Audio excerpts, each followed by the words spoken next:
آپ معاشیات کے ایکسپرٹ ہیں. ابھی ریسنٹلی 100 بیرل کے قریب پیٹرول جو ہے وہ پہنچ گیا ہے. تو سب سے پہلے تو میں یہ آپ سے جاننا چاہوں گا کہ جو انڈیا کو بھی جو ہے تیل دیا جا رہا ہے ان کو کسی قسم کی روک ٹوک نہیں نظر آ رہی، جبکہ آپ نے دیکھا کہ کس طرح سے ایران کو ڈسٹرب کیا گیا. پھر یہ ایران کی جانب سے کہا جا رہا ہے کہ ہم دنیا کو، امریکہ کو اور اسرائیل کو دکھائیں گے کہ 200 روپے بیرل پیٹرول جو ہے وہ بھی سیل ہوتا ہے اگر یہ جنگ نہیں رکتی. تو کیا کہیں گے اس پہ آپ؟ دیکھیں جی، یہ ہر ملک کا ایک بیگیج ہوتا ہے. ہمارے ساتھ ہمارا بیگیج ہے اور انڈیا کے ساتھ انڈیا کے معاملات ہیں. انڈیا اس دنیا کی بہت بڑی اکانومی ہے، اس سے کوئی بھی جھٹلا نہیں سکتا، اور جو فیسیلیٹیشن انٹرنیشنل لیول پہ انڈیا کو مل سکتی ہے پاکستان کو ابھی وہ حالات میسر نہیں ہیں.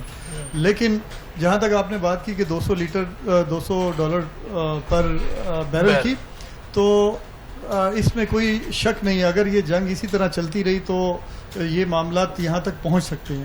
لیکن اللہ نہ کرے کہ یہاں تک پہنچے. اور آئی بلیو کہ اب پوری دنیا میں یہ ڈسکس ہو رہا ہے. ایون امریکن جو سٹیزنز ہیں، جو وہاں کے رہنے والے ہیں، وہ بھی اس چیز پہ بڑے مایوس ہیں کہ یہ بیٹھے بیٹھے ایک دم ایسا خیال آیا اور پوری دنیا میں جو ہے نا وہ جنگ کے حالات بن گئے. ایک ورلڈ وار 3 کی طرف ہم لوگ جا رہے ہیں. تو آئی بلیو کہ بہت سارے ڈائلاگس ہو رہے ہیں اور بہت ساری بیہائنڈ دا سین جو چیزیں ہو رہی ہیں.